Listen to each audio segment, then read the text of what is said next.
The clang of pots and the scent of frying oil filled the Obasi mansion as the morning sun filtered through the kitchen window. Adana was already up before the first crow of the neighborhood rooster, kneeling on the cold marble floor, scrubbing the tiles with a worn-out brush. Her fingers, cracked and darkened from soap and work, moved in rhythm, but her thoughts were miles away. She thought of Ken, her 10-year-old brother, waiting for her at their small shared room in the boys' quarters. He would wake up to a bowl of soaked gari and the promise that one day, life would be better. Adana had been working for the Obasi family for 3 years. Ever since her parents died in a bus crash on the way back from the village, she had taken full responsibility for her little brother. She was only 17 then. Now 20, her dreams of becoming a lawyer had been buried under the weight of unpaid debts and dirty laundry. But she hadn't lost hope. Not yet. Adana, came a sharp, cutting voice from the top of the stairs. She flinched instinctively. Nkechi Obasi, the eldest daughter of the house, descended like a queen from her throne. Her pink satin robe shimmered under the chandelier as she walked into the kitchen, her face twisted in irritation. "I told you I wanted my breakfast before 7 o'clock, not at 7 o'clock, Nkechi snapped, folding her arms. "It's just a few minutes past, Ma," Adana replied softly, wiping her damp forehead with her sleeve. "Did I ask for excuses?" Nkechi's voice rose. "Maybe you think because you're allowed to live here for free, you've earned the right to talk back." Adana lowered her eyes. "I'm sorry, Ma." "You should be," Nkechi sneered. "Now clean the dining room again. There was a speck of dust on the sideboard yesterday." She turned and strutted away. Adana stood still for a moment, the shame burning in her throat. She took a deep breath, picked up the mop, and continued her work.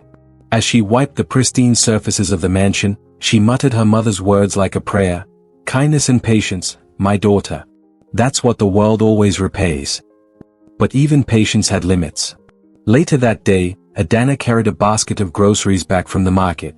The driver was supposed to pick her up, but Nkechi had conveniently forgotten to send the car. She had to walk, under the blazing Lagos sun, sweat trickling down her back. As she passed the glittering facade of a corporate office building, Johnson & Cole Holdings, she saw a scene unfold. An elderly janitor in faded green overalls was on his knees, trying to sweep shards of a broken glass cup that had been spilled near the entrance. A well-dressed woman in heels shouted at him. "You useless old man. I almost slipped. You could have killed me." 2 young security guards hovered nearby, shaking their heads disapprovingly. "I didn't mean to, madam. The glass, someone dropped it before I could clean," the old man pleaded. "You're a danger to people. How are you even still working here at your age?" she barked. Adana hesitated. Then she stepped forward. "Please," she said, placing herself gently between them. "It wasn't his fault. He was just doing his job." The woman's eyes narrowed. "And who are you?" "Just someone who respects her elders," Adana replied quietly. "If you slipped, thank God you didn't fall. But he doesn't deserve this." The woman scoffed and stormed off. One of the guards looked annoyed but didn't argue. The old man, still crouched, looked up at Adana with teary eyes. "Thank you," he whispered. She smiled and reached into her bag. She took out the small change she had left, enough to buy a new broom. "Please, sir. Take this. Buy a new one. And maybe some water too," she said. He hesitated. "I can't take this. Please. Let me." He took it, hands trembling. "You've changed something today. You may not see it yet, but you've just moved a mountain." Adana smiled again, bowed slightly, and walked away. She didn't notice the man in the crisp white shirt standing behind the tinted glass of the building. He had watched everything, the confrontation, her compassion, her kindness. His name was Chika.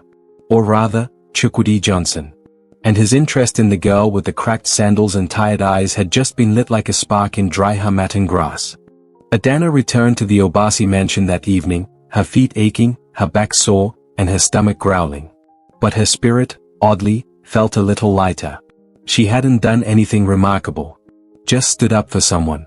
Yet the look in that old man's eyes, it stayed with her. As if she'd unknowingly touched something sacred. What she didn't know was that Chukwudi Johnson, the billionaire CEO of Johnson & Cole, watched her that day through the mirrored glass wall of the 9th floor boardroom. He had just wrapped up a tense meeting with potential investors when he glanced down to see her defend a janitor with more grace than any polished executive. It wasn't the act alone, it was the way she stood firm without pride. The way her eyes didn't beg, but didn't judge either. There was something in her, something real. But Chukwudi had learned the hard way that not all kindnesses were genuine. He had grown up in the shadow of wealth, but not love. His father, the legendary Patrick Johnson, had built Johnson & Co. with an iron fist and a cold heart. Everything was about legacy, appearances, and domination. Chukwudi had spent the last 6 months quietly posing as a mid-level intern under a fake identity, Chikanaji, trying to learn what the boardroom walls didn't reveal. Office culture, loyalty, and those who truly earned their paychecks. That same evening, he told his personal assistant, "Say, find out who that girl was.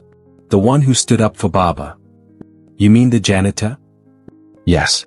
And tell me where she works." Discreetly. Say hesitated. "Boss, she looked like a housemaid."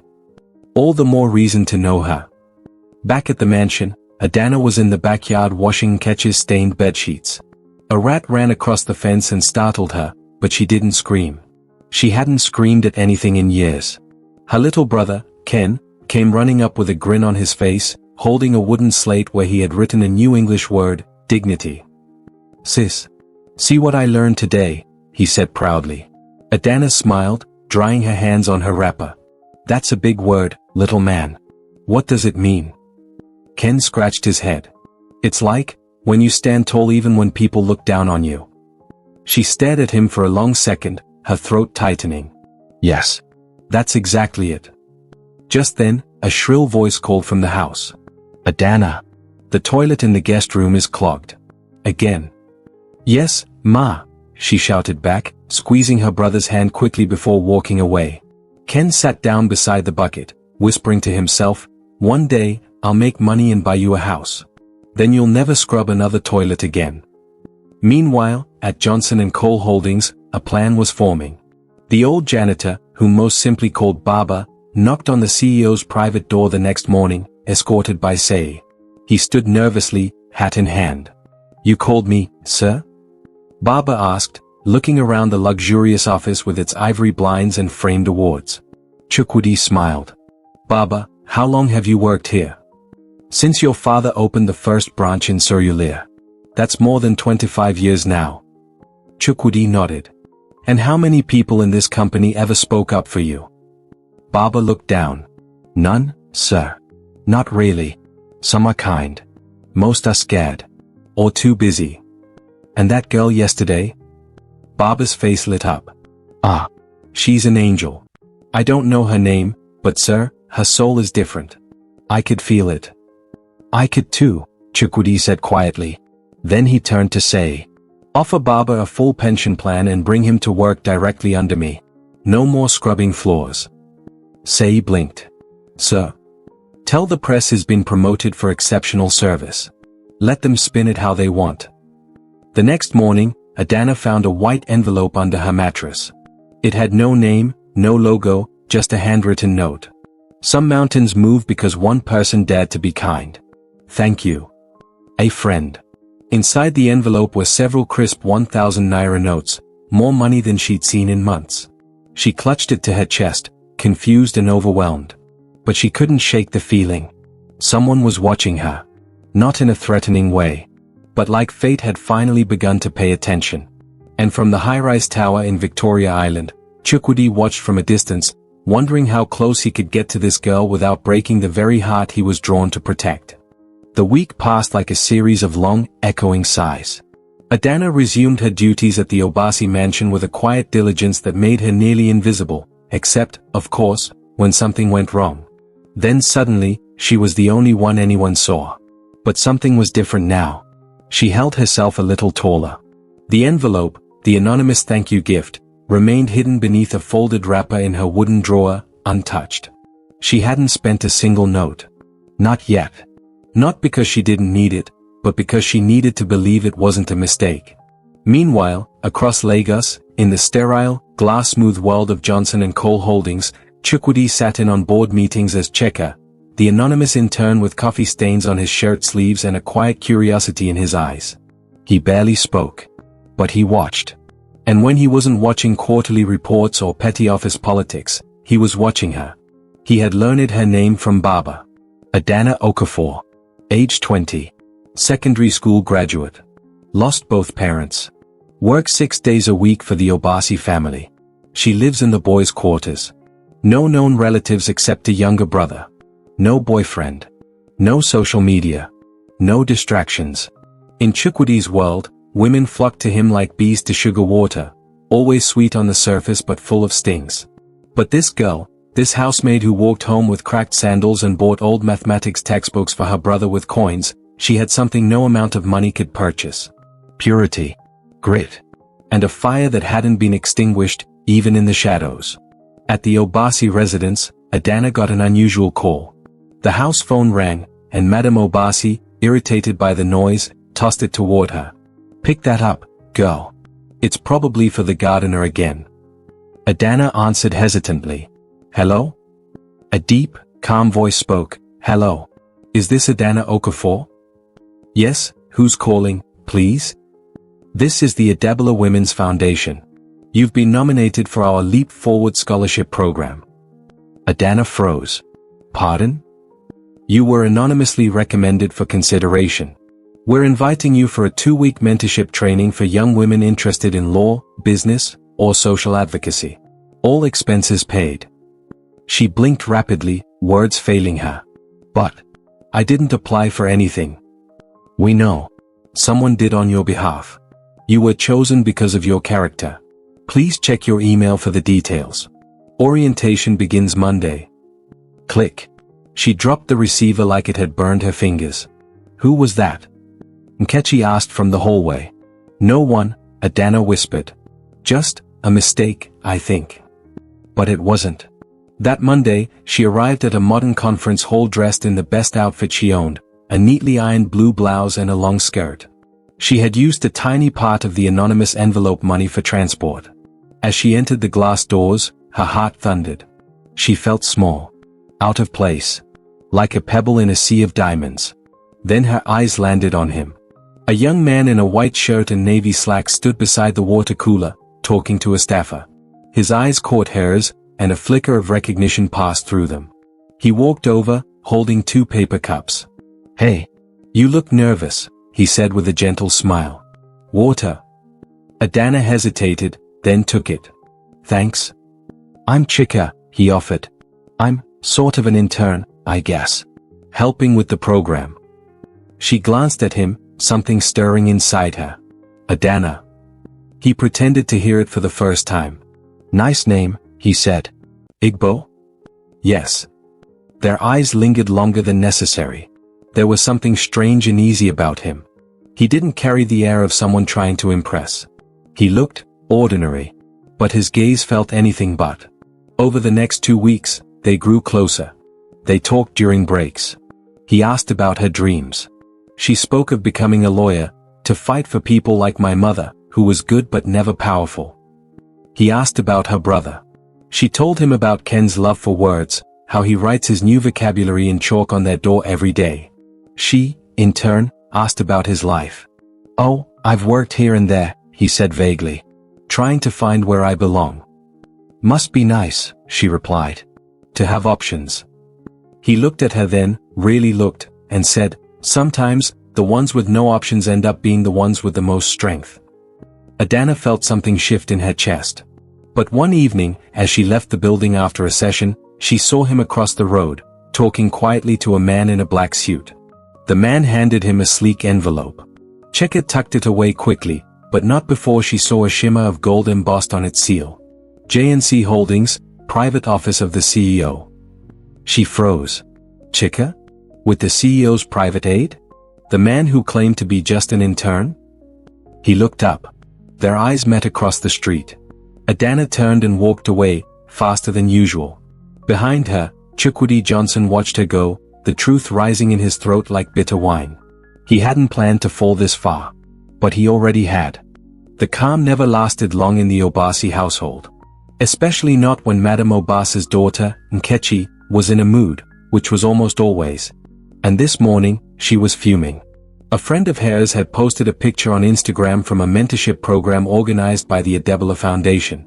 There, smiling faintly in the background, was Adana, their housemaid, dressed modestly but seated among sharply dressed young women from well-known families. Nkechi zoomed in on the photo 3 times to be sure. It can't be her. That rat of a girl, she hissed.